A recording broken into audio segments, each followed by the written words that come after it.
আসসালামু আলাইকুম এভরিওয়ান, আমি আরিফ চৌধুরী। আমি একজন প্রফেশনাল সিনেমাটোগ্রাফার অ্যান্ড ফটোগ্রাফার। আজ আমি আপনাদের নিয়ে চলেছি একটি চ্যালেঞ্জিং দিনের অভিজ্ঞতায়, যেখানে আমি একদিনে 105টি ড্রেসের শ্যুট করেছি, স্পেসিফিকলি রিলস এবং ফটোশ্যুটের।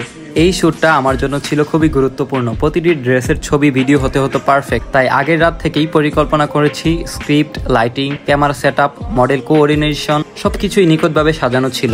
105টি ড্রেস মানে 105টি আলাদা আলাদা ভিজুয়াল, স্টাইল, পোজ, অ্যাঙ্গেল। প্রতিটি লুকই থাকতে হতো নতুনত্ব, ইউনিক কিছু, যেন প্রতিটি পোশাকে আলাদা গল্প বলে। সময় ছিল কম, টার্গেট ছিল বড়, তাই এক মুহূর্ত নষ্ট করার সুযোগ ছিল না। শারীরিক ক্লান্তি, ক্যামেরার ব্যাটারি পরিবর্তন, খাবার কম হওয়ায় একটানা শুট করতে গিয়ে ক্লান্তি এসেছিল। তবে থেমে গেলে চলতো না। কখনো ক্যামেরার ব্যাটারি শেষ, কখনো আলো ঠিক মতো পড়ছে না, তবুও হাল ছাড়িনি। টাইম ম্যানেজমেন্ট ছিল আমার সবচেয়ে বড় অস্ত্র। শেষমেশ আমরা সফলভাবে শেষ করেছিলাম 105টি ড্রেসের শ্যুট একদিনেই। এই প্রজেক্ট আমাকে শিখিয়েছে ইচ্ছা থাকলে সীমাবদ্ধতা কোনো বাধা না, এবং এই অভিজ্ঞতা আমাকে আরেক ধাপ এগিয়ে নিয়ে গেছে আমার ক্রিয়েটিভ যাত্রায়।